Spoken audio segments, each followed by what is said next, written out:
Chapitre 5 Après une réunion de sanctification. Étiez-vous à la réunion de sanctification? Étiez-vous venus au banc des pénitents? Y avez-vous reçu la grâce d'un cœur pur? Avez-vous reçu le Saint-Esprit?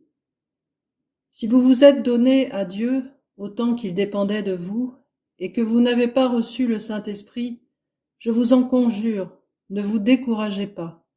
Ne faites aucun pas en arrière. Demeurez là où vous êtes, et tenez ferme dans la foi. Le Seigneur ne demande qu'à vous bénir. Ne cessez pas de regarder à Jésus, et comptez pleinement sur lui, pour qu'il satisfasse le désir de votre cœur. Dites-lui que vous l'attendez, et rappelez-lui ses promesses. Voici ses paroles. Car je connais les projets que j'ai formés sur vous, projets de paix et non de malheur, afin de vous donner un avenir et de l'espérance. Vous m'invoquerez et vous partirez. Vous me prierez et je vous exaucerai. Vous me chercherez et vous me trouverez. Si vous me cherchez de tout votre cœur, je me laisserai trouver par vous. Jérémie 29, versets 11 à 14. Quelle promesse merveilleuse! Et c'est à vous qu'elle s'adresse. Le diable a-t-il continué à vous tenter plus encore que par le passé? Voici une autre promesse. Malheureuse, battue de la tempête, et que nul ne console, voici, je garnirai tes pierres d'antimoine, et je te donnerai des fondements de saphir. Je ferai tes créneaux de rubis, tes portes d'escaboucles, et toute ton enceinte de pierres précieuses. Tu seras affermi par la justice. Isaïe 54, versets 11, 12, 14. Dieu fera pour vous de grandes choses si vous gardez votre foi et votre assurance. Mais, sans doute, non seulement plusieurs d'entre vous se sont donnés à Dieu, mais Dieu lui-même s'est donné à vous. Vous avez reçu le Saint-Esprit. Quand il est entré en vous, le moi, votre vie propre, votre vieille nature, vous a quitté. Reconnaissant votre néant, vous vous êtes pris en horreur, en dégoût, tandis que Jésus devenait votre tout. C'est là l'œuvre première du Saint-Esprit, quand il pénètre de toute sa plénitude dans un cœur. Il glorifie Jésus. Nous voyons Jésus comme nous ne l'avions jamais vu précédemment. Nous l'aimons, nous l'adorons, nous lui attribuons tout honneur, toute gloire et toute puissance.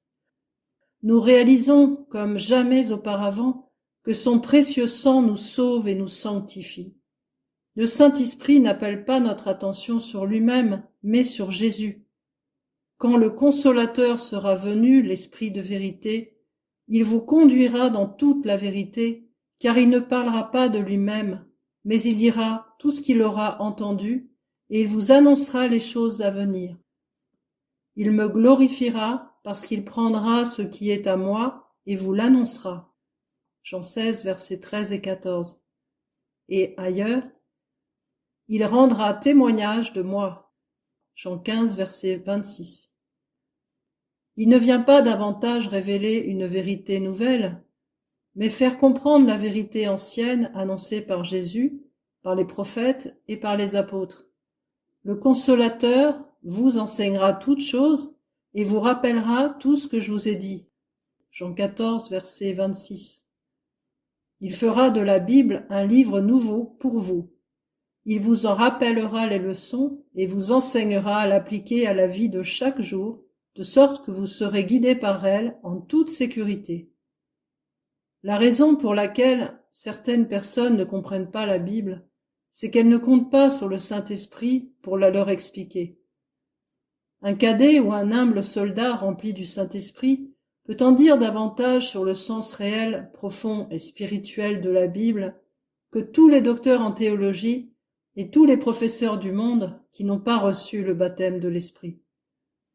Le Saint-Esprit vous fera aimer la Bible et vous vous écrirez avec Job « J'ai fait plier ma volonté aux paroles de sa bouche » Job 23, verset 12. Avec le psalmiste, vous déclarerez que ses jugements sont plus doux que le miel, que celui qui coule des rayons. Psaume 19, verset 11. Aucun livre, aucune publication ne peut la remplacer. Mais de même que l'homme béni de Dieu dont parle David, vous la méditerez jour et nuit. Psaume 1, verset 2 et Josué 1, verset 8. Vous tremblerez aux avertissements de la parole divine. Vous vous réjouirez en ses promesses et vous trouverez votre suprême joie dans ses commandements. La Bible seule pourra vous satisfaire et vous direz avec Jésus, « L'homme ne vivra pas de pain seulement, mais de toute parole qui sort de la bouche de Dieu. » Matthieu 4, verset 4. Vous comprendrez ce qu'entendait Jésus lorsqu'il affirmait « Les paroles que je vous ai dites sont esprit et vie. » Jean 6, verset 63. Tant que vous marcherez dans une humble obéissance et une foi enfantine, vous confiant au sang de Jésus pour vous purifier de tout péché, le Consolateur habitera en vous. Et le niveau le plus bas de votre expérience sera une paix parfaite. Et que dire alors du niveau le plus élevé? Comme Paul, vous pourrez être ravis au 3e ciel et entendre des paroles ineffables qu'il est impossible de répéter.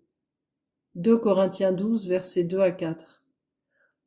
Oh, elles sont inexprimables, la largeur, la longueur, la profondeur et la hauteur de l'amour de Dieu. Éphésiens 3, verset 18, que vous pourrez découvrir par le microscope et le télescope de la foi. Gloire à Dieu. Ne craignez pas que cette expérience s'use ou s'amoindrisse. Dieu est infini. Votre intelligence restreinte, pas plus que votre cœur, ne peuvent épuiser dans l'espace d'une courte vie humaine les merveilles de sa sagesse, de sa bonté, de sa grâce et de sa gloire. Dieu soit loué. Alléluia. Ne vous croyez pourtant pas abandonné du Consolateur quand les flots se retirent et descendent au niveau le plus bas.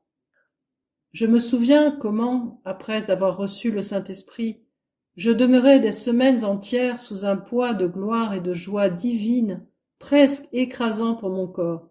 Puis, la joie commença à diminuer. Je connus des alternatives de joie et de paix, et, dans les jours qui ne marquaient aucune expérience spéciale, le diable ne tarda pas à me tenter en me suggérant que j'avais en quelque manière attristé le Saint-Esprit et qu'il m'abandonnait. Mais le Seigneur me fit comprendre que c'était là un mensonge du diable et que je devais retenir fermement la profession de mon espérance. Hébreux 10, verset 23. Je puis donc vous dire, ne pensez pas qu'il vous a délaissé du fait que vous n'êtes pas débordant d'émotions. Retenez ferme votre foi, il est avec vous, et après avoir eu tant de peine à entrer pleinement en vous, il ne se retirera pas sans vous signifier d'abord la raison exacte de son départ. L'Esprit Saint n'est pas ni capricieux, ni inconstant. Il doit lutter longtemps pour trouver place en votre cœur. Il luttera longtemps avant de le quitter, à moins que vous ne vous endurcissiez obstinément pour le contraindre à s'éloigner de vous. Toutefois, je n'écris pas ceci pour les indifférents, mais pour ceux dont le cœur est sensible, qui l'aiment et préféreraient mourir plutôt que de le perdre, je leur dis. Confiez-vous en lui. Quand j'allais céder au mensonge de Satan, qui s'évertuait à me persuader que le Saint-Esprit m'avait abandonné, le Seigneur me remit ce texte en mémoire. Les enfants d'Israël avaient tenté l'Éternel en disant « L'Éternel est-il au milieu de vous, ou n'y est-il pas » Exode 17, verset 7. Je compris que douter de la présence de Dieu en moi, même lorsque je ne reconnaissais aucun signe particulier de sa présence, c'était le tenter. Aussi, promis-je au Seigneur de ne plus douter, mais d'être fort dans la foi. Gloire à Dieu au siècle des siècles. Depuis lors, il ne m'a pas abandonné. Et je suis persuadé qu'il ne le fera jamais. Je puis avoir confiance en ma femme même lorsque je ne la vois pas. Ainsi ai-je appris à me confier au Seigneur, lors même que je ne ressens pas sa puissance tressaillir en moi. Je lui dis que j'ai foi en lui, que je crois en sa présence en moi, et que je ne veux pas réjouir le malin par mes doutes. C'est précisément à ce moment, après avoir reçu le Saint-Esprit, que beaucoup de gens courent le risque de se tromper. À l'heure de la tentation, ils se croient abandonnés. Au lieu de se confier en lui, de reconnaître sa présence, de le remercier de ce qu'il consent à descendre dans leur pauvre cœur, Ils se mettent à le chercher comme s'il n'était point déjà venu ou qu'il s'en fût allé. Ils devraient bien plutôt combattre le diable par la foi en lui disant « Arrière !» et louer le Seigneur pour sa présence en eux. Si vous cherchez la lumière lorsque vous la possédez déjà, vous ne trouverez que ténèbres et confusion. De même, en cherchant le Saint-Esprit lorsque vous l'avez déjà reçu, vous le contristerez. Ce qu'il demande, c'est votre foi. C'est pourquoi, l'ayant reçu dans vos cœurs, continuez à reconnaître sa présence. Obéissez-lui. Il demeurera éternellement avec vous. Jean 14, verset 16. Et sa présence sera une force en vous. Ne désirez pas et ne demandez pas plus de la puissance, mais par la prière, la vigilance et l'étude de votre Bible, mettant scrupuleusement à profit toutes les occasions d'avancer, aspirez plutôt à devenir un canal parfaitement libre où l'action du Saint-Esprit qui demeure maintenant en vous pourra s'exercer pleinement. Confiez-vous à Dieu et n'obstruez pas le chemin du Saint-Esprit afin qu'il puisse agir par votre moyen. Demandez-lui de vous enseigner, de vous guider, afin de ne pas faire obstacle à son œuvre. Appliquez-vous à vous pénétrer de ses pensées, à parler selon lui, à ressentir son amour, à pratiquer la foi. Efforcez-vous d'être guidé par l'Esprit de manière à prier quand il veut que vous priez, à chanter quand il veut que vous chantiez, et à ne rien dire quand il veut que vous gardiez le silence. Vivez dans l'Esprit, marchez selon l'Esprit, soyez remplis de l'Esprit. 1 Pierre 4, verset 6, Galates 5, verset 16, Éphésiens 5, verset 18. Enfin, ne soyez point surpris si des tentations particulières vous assaillent. Souvenez-vous que c'est après son baptême que Jésus fut conduit dans le désert pour y être tenté par le diable pendant 40 jours et 40 nuits. Matthieu 3, versets 16 et 17 et 4, versets 1 à 11. Le disciple n'est pas plus grand que son maître. Matthieu 10, verset 24. Quand la tentation surgit, considérez-la comme un sujet de joie complète. Jacques 1, verset 2.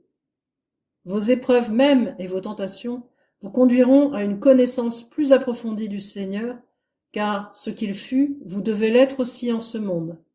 Rappelez-vous qu'il a dit « Ma grâce te suffit » 2 Corinthiens 12, verset 9, et qu'il est écrit de lui « Car, ayant été tenté lui-même dans ce qu'il a souffert, il peut secourir ceux qui sont tentés. » Hébreux 2, verset 18.